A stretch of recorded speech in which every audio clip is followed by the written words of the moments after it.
we're going to get right to the spread picks here in a minute, but I want to say we got a lot of comments. We got a lot of engagement this week. We appreciate it. Keep them coming. I try to respond to them as thoroughly and as in-depth as we can. Being a small channel, I can do that now. There's not a ton of comments. So like, if you ever wanted a question said, even season-long, like I mentioned off the top of the show last week, even a season-long question, you'll even pull me into that realm again, which I don't normally do, but I will do it for some engagement.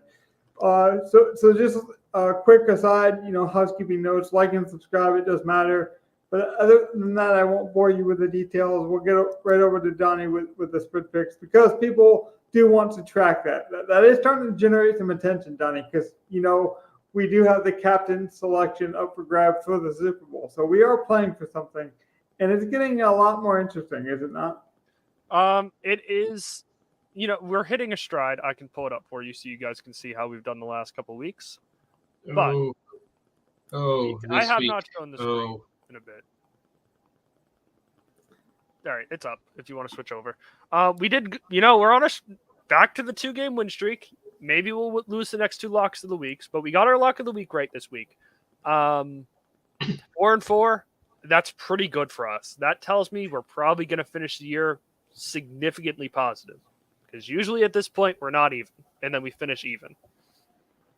So we just need to finish out as strong as we usually do. Logan got 2 wrong this week for his spreads, putting him to 5-10-1. I am in second, going 1-1.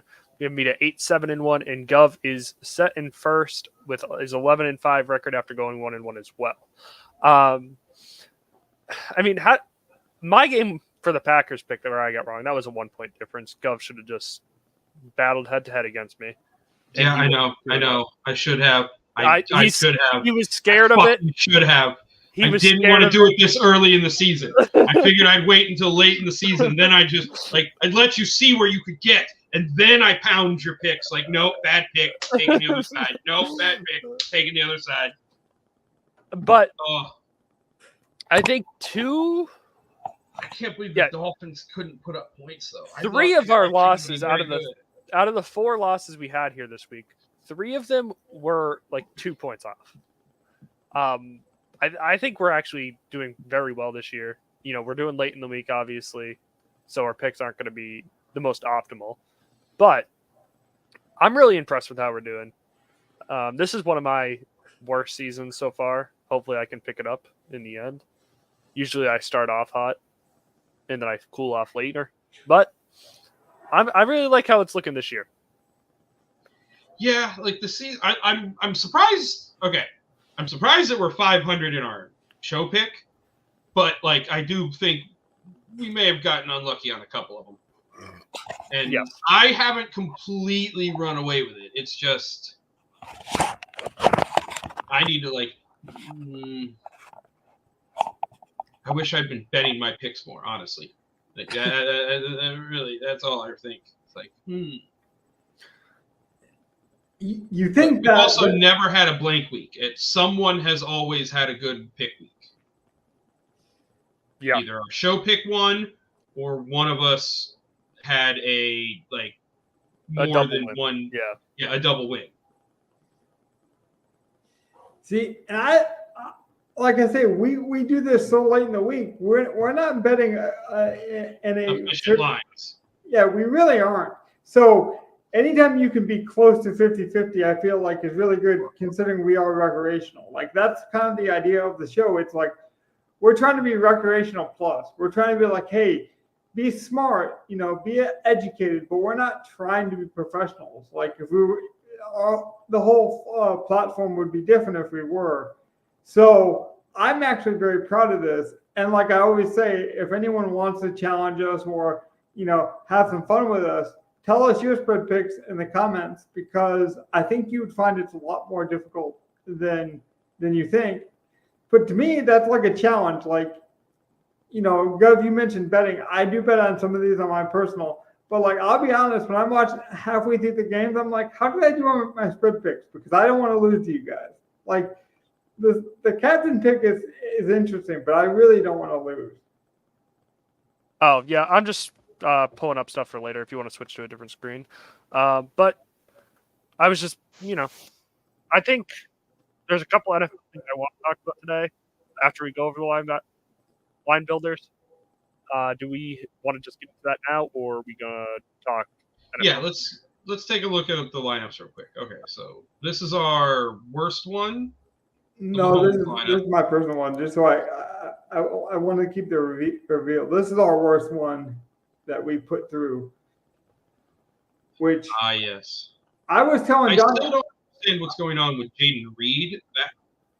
But okay, Tyreek Hill chalk. That was just a risk. I'll live with the Tyreek Hill stuff. I'll probably play it again if it's the same price. The Tillman Otten chalk was the way to go, though. Like, I had that paired in a couple of lineups. It just was working as like a chalky pair, cheap way to fit everything you wanted for a lineup, which is sort of what we got to do. You will see in our other lineup, we did pair it well, and it actually cashed. It was similar to last week where we more than tripled our money and basically made up for what we got wrong in this lineup. I will say we got very fortunate with Reed. I think you're onto something, Gov, because he only had one catch going into the fourth quarter. He caught a really deep pass to set them up for field goal range. So I guess you could say like he was still involved in the offense, and like when the game was on the line, he was obviously a piece, an important piece rather, but only having two catches, basically going almost 3/4 without a catch, is alarming. I don't know how much I would be willing to play him unless he was more at the Keenan Allen level where he's like. Well, Love got hurt, to be fair. So I'll give him that. Like, Love did get hurt in this game, but it's been other games where it's been other games. 100%. Which is what we try to do with these reviews. We're trying to review the lineup from like, hey, we got this right or wrong. Like I was talking to one of our viewers in the comments, and he was like, well, you should have kept Jameis Winston in your lineup. You guys had it. But that whole idea, and this was the lineup, by the way, I believe, of that value lineup is like, hey, here are the values. What do we want to keep? What do we want to change? How do we make those puzzle pieces work? Hindsight is interesting. And I thought it was actually a good discussion. But he actually mentioned basically how, because we were able to do that for him and talk about it, he actually played a lot of Jameis Winston. Like we gave him a lot of confidence to play that Jameis Winston. And then I went back to tell him, I did play it in my personal. Like that's the thing about when we do our Saturday lineup shows, I can't speak for Donnie or Gov, but I can tell you that I'm pulling from my actual player pool. Like, well, I have a lineup that we can look at later if you want. This is 100%. It gets there 100% because of Gov. Gov said something about Kyler Murray. Yeah. I was not on Kyler at all this past week till Gov says something. Don't remind me. I flipped my one lineup back and forth between Kyler and Jordan Love all fucking Sunday morning. And guess which one I ended up playing? But no, truly, this lineup is a credit to the show. I would have just had the Murray Marvin Harrison lineup. I really do credit it to that. Saturday coming on here with you guys, this lineup doesn't get there without someone brought up Joe Mixon, who I wasn't exactly on, and then Kyler, and those two guys find their way into my lineup, and it gets there. It very much a credit to those two guys of Joe Mixon and Kyler. Hell, not only that, if your McMillan and Kraft would have just been Otten and Tillman, yeah, you would have had like an extra 1,000 to get off someone from Tucker. Which and I played so much better lineup because anyone at 5K did better than Tucker. Yeah, I did so much Otten Tillman in other lineups, so it's like whatever, it happens. Yeah, no, yeah. That's the thing. My love lineup was my highly contrarian lineup. So, like, it was the one that did not have Tyreek Hill, but it also ran, like, not Otten and not Tillman. So, yeah. I'm going to make a weird analogy, I think, that works very well. Like, like when you go out with your friends, it's easy to have a good time if everyone has that good time mentality, like, oh, we're going to go out for drinks, we're going to go out to a good restaurant. Like, anyone can do that with a group of friends. Like what I love about what we do here is we're willing to you guys would be the guys I would call like if I was moving or if I was doing something more like, hey, could you review my resume for this job interview? Like, I know some of this stuff is boring and our review shows, to be completely transparent, don't do as well as our lineup shows, because I know why. Lineups are fun to build. Like, it's fun to dream, even in the comments a couple of weeks ago, like, I was like, you guys could have won this, or if you would have done that kind of stuff is fun. This kind of stuff is necessary, though. And Donnie, what you said about Gov was very fascinating to me. Is like, so he got you on this, but like, how do you view that? Or like, how do you work through that? Do you like have a player pool and it's like, well, on Saturday when we talk, I'm gonna consider this much, or are you just like almost watching as a viewer as we're doing the show? Because I do find that kind of stuff interesting. Like, how, I have my set games, my set player pools and whatnot, and then I just soak in the information of the, Gov is much better at finding these low owned value plays than I am. Mm-hmm. I don't look at ownership stuff. I don't know anything. So a lot of the times my plays end up being chalky and I need something to get me different to get there. This week, it very much worked. It's worked the last couple weeks for me. And, as much as I come in here and have my own beliefs going into the show, it is about soaking in the information as well and trying to get there with other pieces and other information that I didn't have before. I'm still looking at it. I still can't believe guys like Tyreek and A-Chain were 20+%, and you get sub 1% Kyler and sub 2% McBride. You got sub 2% McBride on tight end weekend. Yeah, that's another. That's something I want to say as well. Tight end weekend.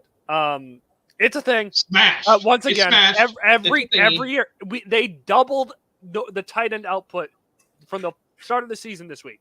Doubled. Oh yeah. I mean, stats went way haywire. It literally over doubled. Actually, Mm-hmm. it went. I played it like it was gonna. I was 100% on it, and it wasn't the guys you thought it'd be. It was the random tight ends, and I played all the random tight ends, luckily. But I love that you said that, Donnie. You believed in it. It was a theory. It was a narrative. We talked about this, I think, in the first week. We don't know what's going to happen, but we have knowledge, we have enjoyment, we have fandom, we have history. You take all these things and you apply a narrative. But if you're going to do that narrative, you have to believe it. You can't say like, oh, it's tight end week. Maybe I should consider a double tight end. You got to say, no, like, it's tight end week. I believe in these tight ends. These are the tight ends that I'm going to get into my lineup. You don't go into it thinking like, oh, this would be cute if I could do this for a fun little gag. Like, to me, it's like you have to buy into the strategy. Every one of my lineups had double tight ends. My showdown lineup with the Niners and Cowboys had both Ferguson and Kittle. Kittle went off. Exactly, and that's what I mean. Is like you believed in that strategy. You told yourself that story and you built smartly around it. And that's basically what I want to get people to do. It's like take whatever construction you want. But whatever building materials you have, apply those in the right way. That's the whole point of any of this is like, hey, maybe Gov is building with, this material and maybe Donnie has bricks and like, let's see what we can do together to build this house. And that's all we want to do. Like fundamentally, I would tell you Jameis Winston was a good play.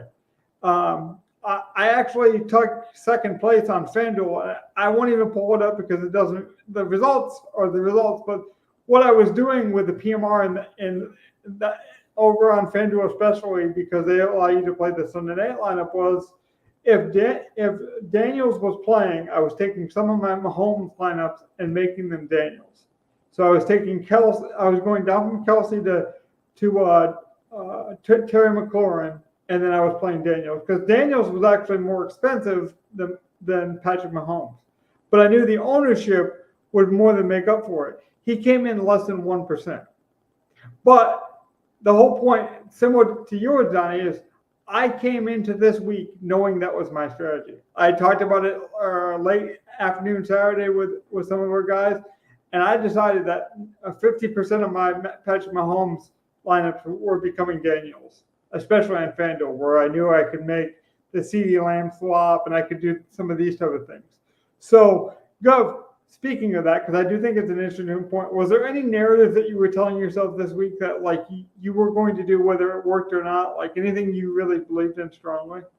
Oh yeah, like I thought that Caleb Williams was like had broken out, and that Chicago offense was going to be humming against a shitty Washington defense. But this Washington defense has just gotten so much better, and so DJ Moore let me down in so many lineups because I thought Caleb Williams was finally going to have a day. And normally the number one wide receiver does very well against Washington. Yeah. Until this week. Well, it also could be said that the number one wide receiver is Keenan Allen. But I don't know. I love that you mentioned that though, because it didn't work out. But that's the same thing with the narratives. Is I was telling the guy in the comments, we play our player pool. He's like, well, what if you would have kept Jameis in there? It's like, no, I played Jameis too, just like you said earlier. Like I had a Jameis lineup. That was my best lineup. It was Jameis with Tillman and Otten. It was a very chalkier lineup. The way it got different was with DJ Moore, which means it only got to so far in the tournament and then just died in the afternoon with no points from DJ Moore.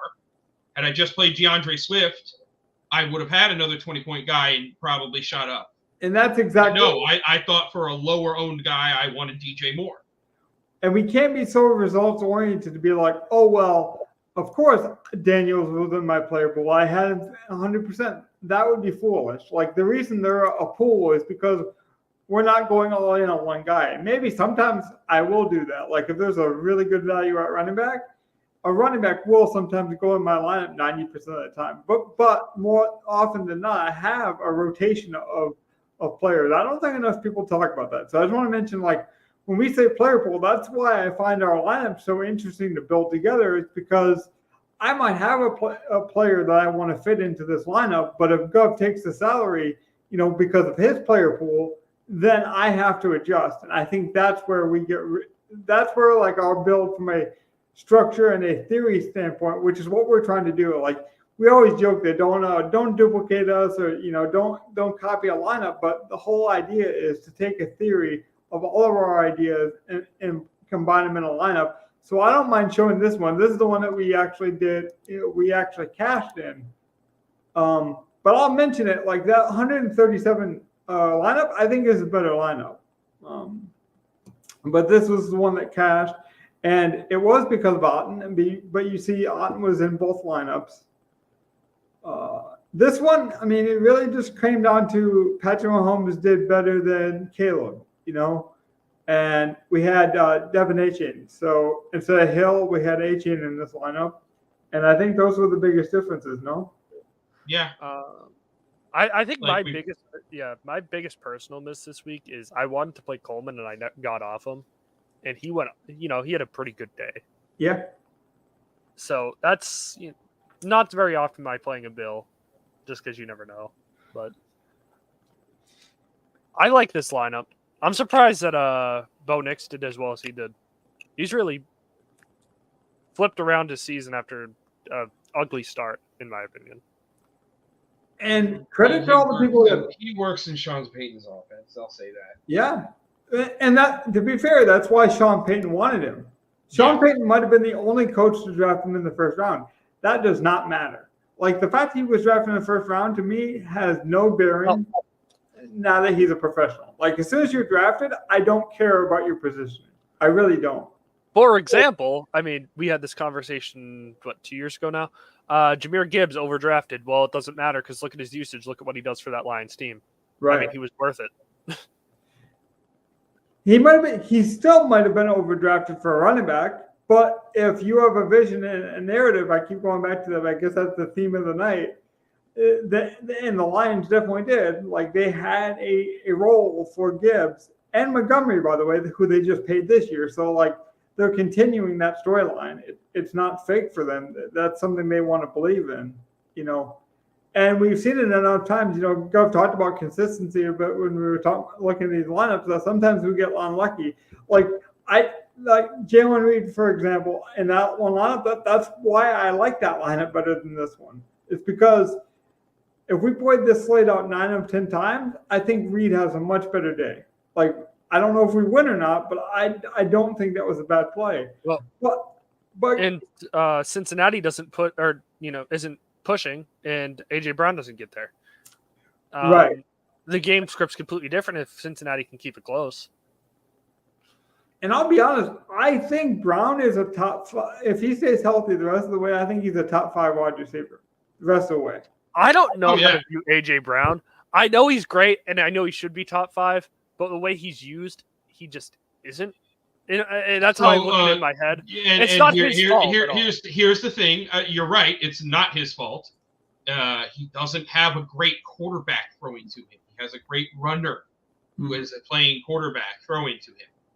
Even more so than, like, I'm not sure who I hate worse. I do not like Hurts or Lamar Jackson. It's funny because I love Lamar, but I cannot stand Jalen Hurts, and I don't know what it is. Exactly. I believe that the only thing holding AJ Brown back is Jalen Hurts. He should control every game at wide receiver. Maybe that's it. Maybe it's the fact that Hurts has the receivers, whereas I was about to say, like, if you plugged any elite quarterback on the Eagles with AJ Brown and Devonta Smith, like, you might as well plug them on Cincinnati with a healthy T. Higgins and Jamar Chase. Like, it's gonna work. You put a competent quarterback back there. That's why you saw Jake Browning put up points last year when Burrow wasn't. Some of these offenses are built so that the quarterback is not as important, but the better quarterback is more important. It's weird. It's like having the best quarterback on the field is important in football, but you can build a team where you don't need the best quarterback to win. Well, let's circle back to that because it actually just makes so much sense. We have Patrick Mahomes in this lineup, and we see this almost every week in fantasy. It's like, yeah, we all know he's the greatest Hall of Fame quarterback, probably still the greatest quarterback. But the way Kansas City structures their team, he's not going to put up that 30-point game. And sometimes I'm like, you know what? He might not put up that 30-point game this season, but he has the capability. He has that potential to still do it if he's pushed. And secondly, he's one of the more consistent fantasy quarterbacks I think I've seen in my lifetime. Like, he might not have that big spike week, but if you feel like you have enough kind of high upside guys, like Tyreek Hill would be a perfect example this week. Like, if he's going to score that 30 points, then you just need that consistent quarterback. I feel like Patrick Mahomes fit that to a T. Like, I could have almost plugged in 20 points for Patrick Mahomes, and no one would have argued with me this week. Now, sure, Daniels had a higher upside, Even Jameis, who we actually got there and had that higher upside, but Patrick is safe. And sometimes you do need safety in DFS lineups. I do think it's interesting, too, with Cleveland. God, that offense looks so much better. I mean, Jameis wants because it is. I know. Jameis wants to push it down the field. The coaches are letting him push it down the field. Man, that is it. Well, let's Deshaun Watson has 19 starts, no 300-yard games. Joe Flacco and Jameis Winston have 7 and have 6 300-yard games. I mean, that's pretty bad. Let's hit on that, though, really quickly, to be fair. They got more talent because Chubb got healthy, at this stretch. They went to a new offensive coordinator in Ken Dorsey, who likes to throw the ball, who has that kind of YOLO Josh Allen kind of moxie about him already. So then you pair it with a quarterback that makes sense in Jameis Winston. That's also why you got the results. Yes, Watson kind of gave up on his talent. You could ask his motivation levels, on the field. All that stuff is also true, but I just think it was a perfect blend of things they were already trying to generate towards. Now, the difference is Watson was a professional and led that team. And, I gave him a lot of credit for being humble this week. He was very humble, and that's what you wanted. You wanted some professionalism in that organization because they had been so unprofessional for so many weeks, I felt like. I mean, Winston is very interesting.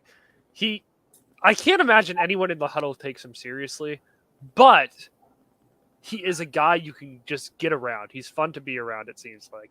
And it does matter for the team. I know we all, the internet loves to go back in that locker room and eat a W.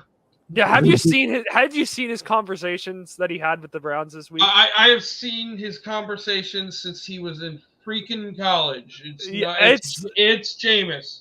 Yeah, no, I mean he is unapologetically himself, and I think players just love that about him.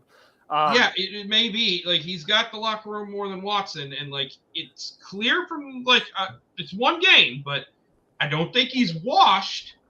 But like we'll see what happens when he has that 3 interception game. Yeah. Yeah. Oh, it's 100% gonna happen when he has that 300 game. That's when we know Jameis is back. It is totally that like fantasy football guy that everyone has one in the work league, in the water cooler, wherever this guy who just like he's always ready to tell you the backup quarterback is so great. Like we were having this discussion before the show with Joe Flacco, and I'm not saying Joe's bad. It's just like when you're a starter, that's a whole different level of expectation, and then it's not the cute story anymore. That's kind of the theme it seems like from this review. It's not that story of like, oh, the fantasy of like, oh, if this guy came in, like even Drew Lock, who hasn't come in yet for Jones, who knows if he will. Those are easier kind of storylines in fantasies to tell yourself when it hasn't happened or it doesn't need to happen. But once you become the starter and that pressure is on you, then we'll see how many people are willing to click the name. Yeah, that's actually a good transition for this lineup because I build the stars and scrubs that like, high upside superstar with the low owned, no one knows about him yet guy.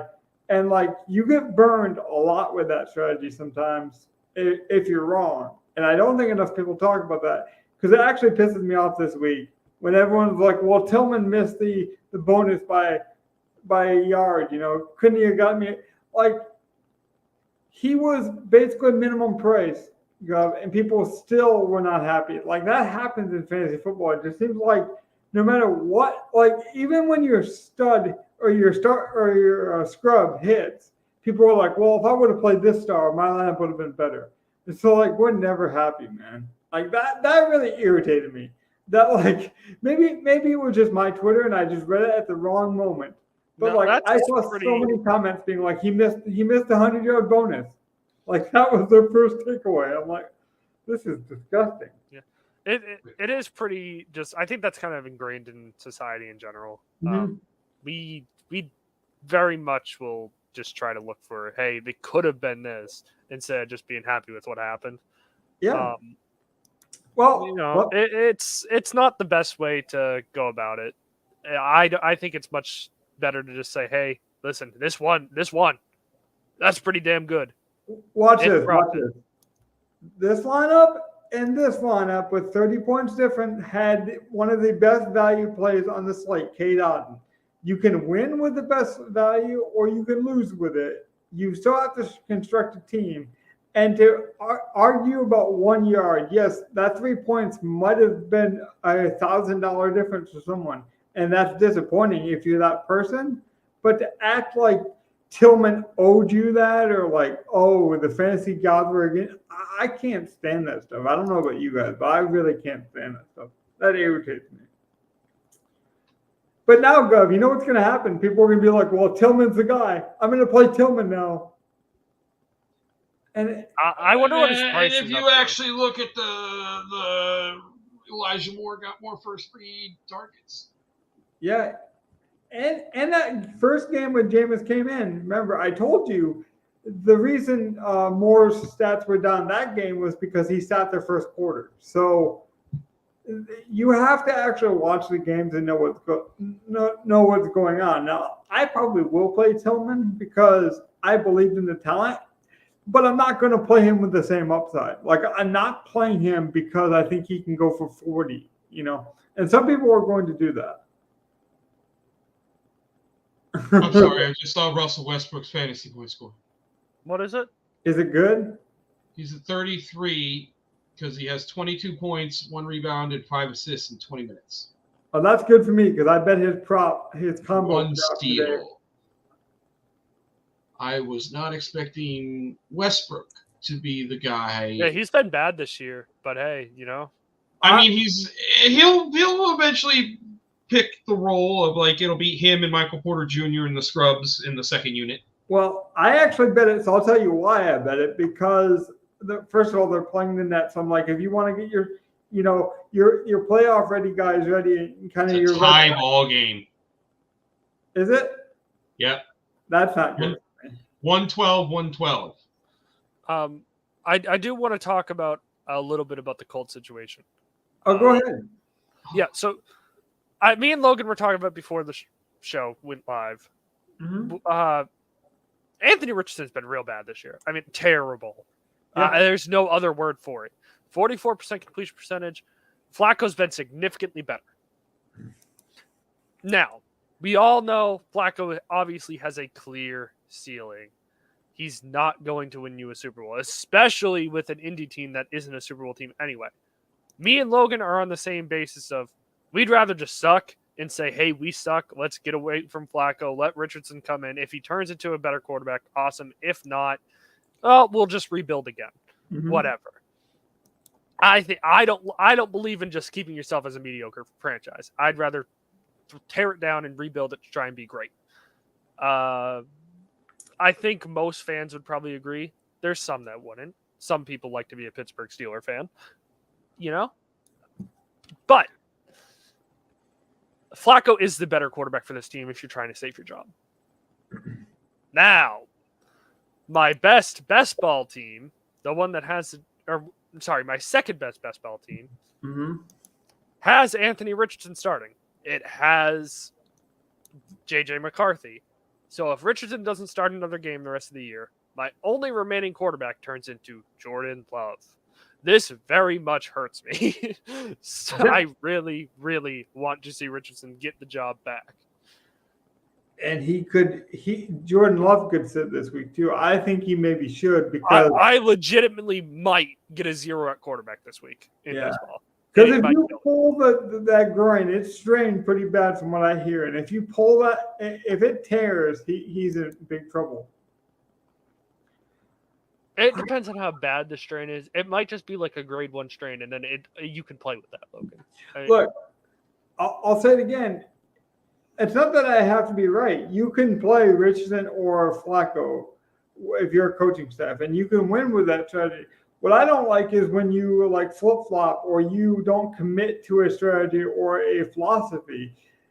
If you're going to play Joe Flacco, you're going to play it way differently than if you play Andy Richardson. So you can't then try it out for a couple weeks and then tell your team this is how we're going to do it, or be living at mediocre. You got to play Joe Flacco, to your point, Donnie. You can make the playoffs. And if they want to believe that, if they think he is the best quarterback, then play him. I just don't think he is. So I'm almost putting myself in the coach's chair myself and saying, if it was me, and that's not always correct either, because I'm not probably smart enough to be a head coach. I'm just giving you my opinion. It can be wrong, though. Just like our lineup. It can be wrong, but I have a strong conviction. I mean, Anthony Richardson's so much more fun to watch. He is so much better for fantasy football players, let's be honest. Joe Flacco is not interesting as a fantasy football quarterback. I know maybe his pricing's good this week. What is this this week slate? It is. I just pulled up the Can you look at his price? Flacco's? No, Flacco. Is he 50, priced as a backup? 57. No. Okay. They priced him up. Because that's what DraftKings does. They priced him like a cheap, shitty quarterback. Yeah. Once someone goes up, especially at quarterback or the high-value positions, they don't go back down. So because he had already started, they're not really going to lower his price. Can you look at his tag? I want to see what his prices were throughout the week. Did he just... Yeah, is this just what he's been? He went okay, yeah, this is just what he's been. Yeah. Okay. That's a shame. And the week they knew he was going to be the starter, he was only 300 more.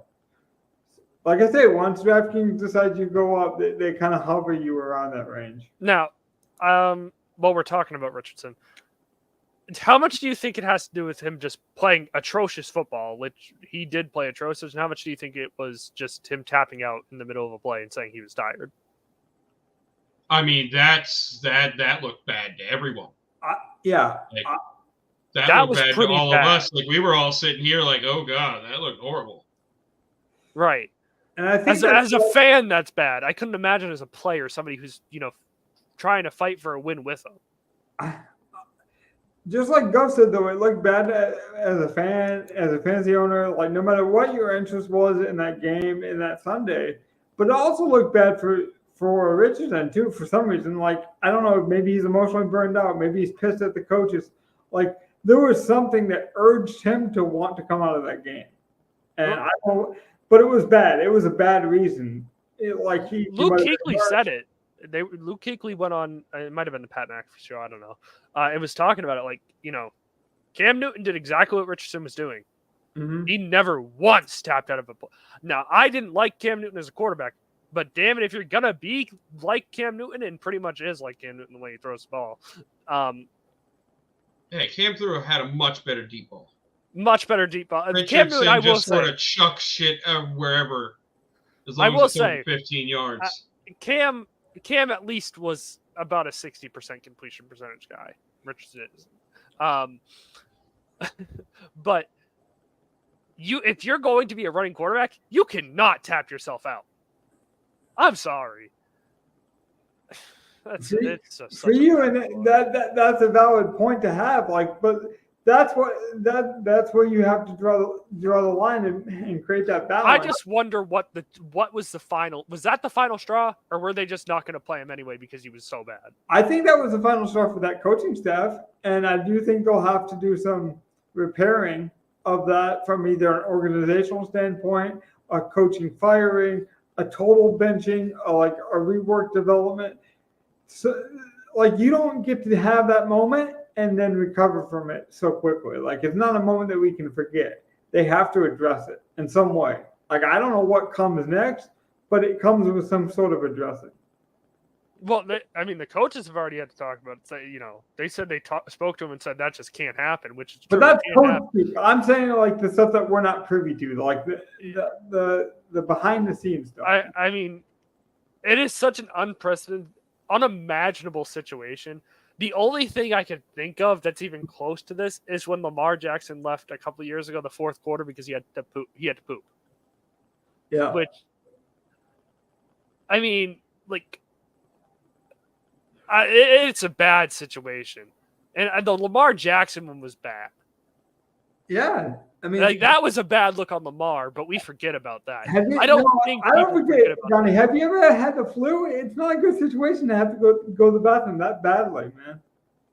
It's legit, man. It's just the same thing. But at least Lamar, like, he could have said, "Man, if I get hit and knocked out, I'm gonna be waking up to a like I don't know, like." The Anthony Richardson situation is going to be interesting. Because you got to keep him. Obviously, they're not going to look to trade him. I'd hope not, anyway. How long is he on the bench for? As a fantasy owner, I hope it's not more than a week. I don't think it like Gov. I know a couple seasons ago, people would always argue is like DraftKings being too hard on the salaries, or are they making it too hard for players? This is a week-to-week game, so we adjust to salaries. We adjust to players' injuries. We're going to adjust to this no matter what. Like, whether Richardson plays, doesn't play, Joe Flacco plays good, plays bad, you have to adjust. That's why we talk about bankroll management. That's why we talk about differences in points. Like, sometimes you get lucky, sometimes you get unlucky. Like, I played Daniels the week he got hurt, and had like a 54-yard rush, and that was it. And then I played him this week when he was 1% owned and got me second place. I play that potential, and I play that upside. Sometimes that works, and sometimes it doesn't. I think what happens, though, just like any situation, is we look at that snowflake or that flame too much for our validation. They're like, is he playing good or bad? And it's like, no, but at the end of the day, your lineup just needs to score more points no matter how you get it. I think at this point, to your larger point about DFS, Donnie, the problem is can we trust Richardson any more this season? Because we don't have to just trust Richardson. How many Richardson lineups are going to win without stacking him? Or if you're going to play him naked, you have to play him naked with that kind of anticipation. So the rest of your lineup has to make sense. Like, that's my problem with him now. It's like, can I trust the coaching staff to play Richardson? Can I trust Richardson to play himself? Or maybe I just have to get over it and be like, I have to pay $6K for Joe Flacco. That's the kind of stuff I look at, with stuff like that. Yeah, I haven't even looked at the slate, so I'm not even sure who I'm going to be playing this week. Yeah, I'm not looking. I'd wait till a while to look at the slate. I've been playing NBA, so like I focus on that until Friday, and then Friday is my 100% focus on football, basically until Sunday. I do not play NBA on the weekends. Weekday NBA, going crazy. I need Luka. Where's Luka? I played the wrong 4K, dude. That's fine. I should have played Dorian Finney-Smith. I knew that. John Collins doing good. Okay.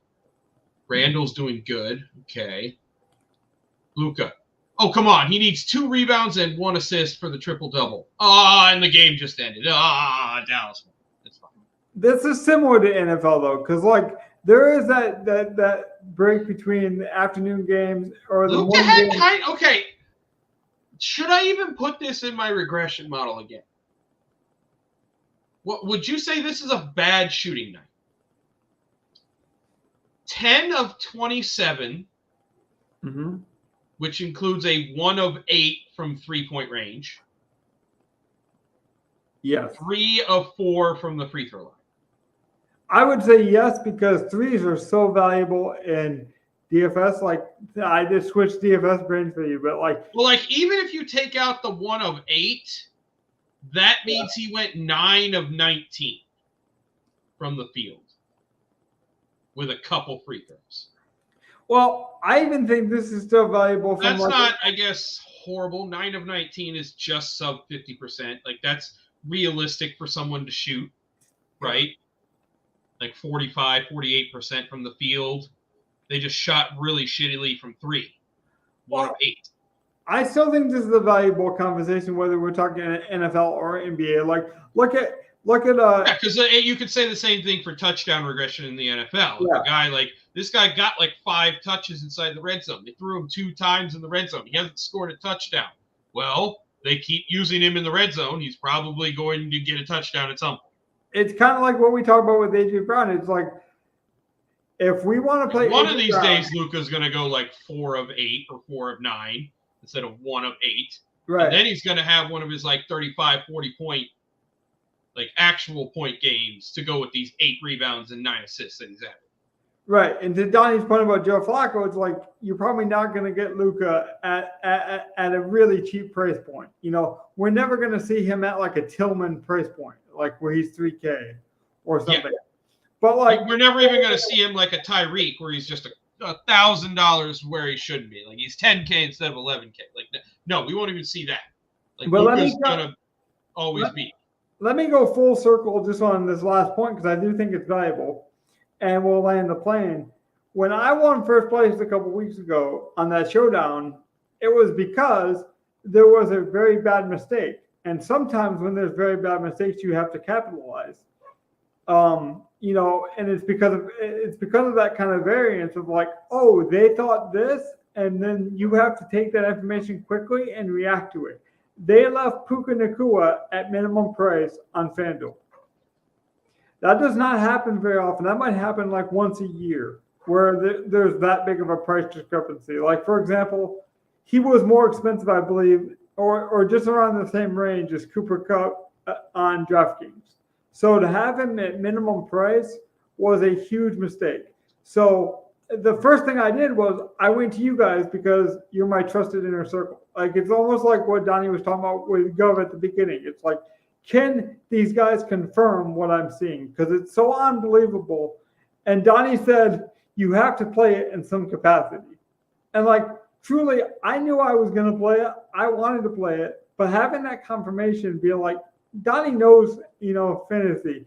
Gov, like when you see things, sometimes you have to fire. And that was one of those, like, maybe he doesn't play. Maybe Sean McVay was fooling us and he just sits on the sidelines and never puts on his helmet. But when you have an upside at minimum price, you have to fire it. And I want to make And one he more wasn't 100% owned, and that was the problem with that slate. I just want to say that. No. What was it like? Was No, it? no, don't say. I don't think Gov knows. How much do you think he was owned at minimum price, a showdown? I'm trying to remember the showdown on it because he was. It was Minnesota, Los No, I Angeles. know the game. I'm trying to remember the ownership on DK so I can try to guess what he was on FanDuel. Yeah, I'm just buffering for you. I'm trying to give you some time. What was it, like 5%? No. Oh, you're saying at DraftKings? No. I have no idea. I'm trying to remember because I didn't play Puka in my single entry, so I can't remember off the top of my head. Now remember, on FanDuel, there's no difference between captain and Right, it's all the same price. Yeah. He was 22% owned. I couldn't believe it at minimum price. Even if he has the worst game of his life, at min price, Puka Nakua's got to be 100%. I'm sorry. Like, there's no way you paid that. And that's all it was I was like, you know what? He's minimum. And FanDuel, there's no pricing difference between captains, right? So it was just obvious to me to play Stafford with Cup, with Puka, and you just take all those bundles of points. And maybe it all come from Cup because Puka was injured and not playing that well, but it just so happened to smash. The same thing happened, and this is why I want to mention it. The next week on FanDuel, they left Dalton Kincaid at minimum price. I played it, and I think that got me different enough because it was the difference between being able to afford CeeDee Lamb in that lineup, and CeeDee went and scored 36 points or something. Oh, yeah. Crazy garbage time. Yeah, we do have a comment, by the way. See, I knew if we stayed live enough, we'd probably have a comment. Yeah, so I do want to say it's, Tuesday? Way too early to make a final decision on this. Come back. This is a challenge. You have to come back. You have to come back on Saturday.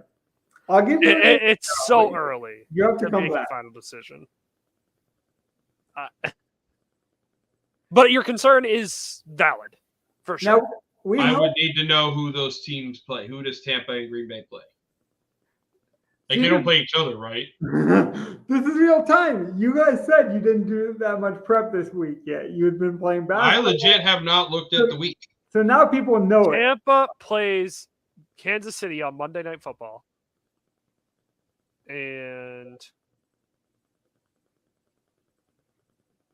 oh, yeah. I'm concerned Green Bay about, plays the Lions. Look, what I will say is we don't know about Love. So this early in the week, I think you have to plan to play McMillan. That's how I'd be playing it. It's McMillan till I would have McMillan in, yes. I'm not saying that you have to play it because, like I said, I'll agree with Donnie. If Love plays, I could see Dobbs, but I think it's going to be McMillan no matter what, so you might as well just have him in. Against Kansas City's going to want to. It's a very tough defense, but Detroit is also a very tough defense.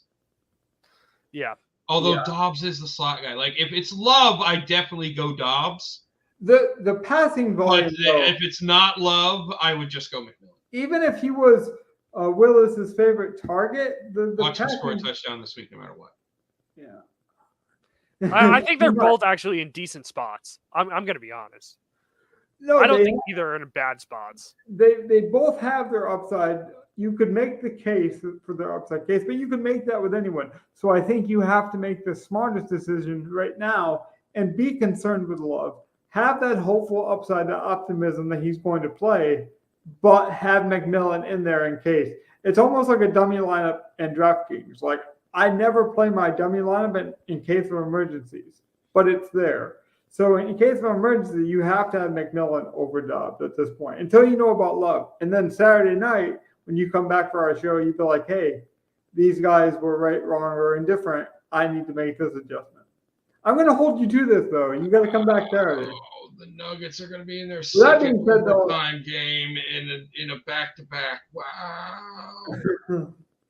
Well, I'm going to let you watch that game, Gov. I'm going to make sure these guys get some sleep because I think we're going to build another winner. You know what would be nice, though? If both of our lines could win? and then we could actually really start to turn to nice profit because we're losing, and then one line seems to be making us all the money. But I'm not going to complain about profit. I'm just saying, like, it'd be nice if we could actually really have one of these big weeks. Maybe Thanksgiving. I will let a little cat out of the bag before we leave. I am trying to plan some special kind of events we can do for Thanksgiving. I think We have been doing Thanksgiving specials. Right, but I'm saying like maybe we'll up our bankroll a little bit. Maybe we'll have some fun cage match type opportunities. We'll do some. It'll be a festive kind of thing. You know, the slates are smaller, kind of like the playoff slate. So I think we can do some fun stuff. Yes. So with that being said, though, I'm going to get out of here, guys. Good night. Not everyone. I almost said good morning, just like our afternoon show, but I remember. Good morning, good evening, good night.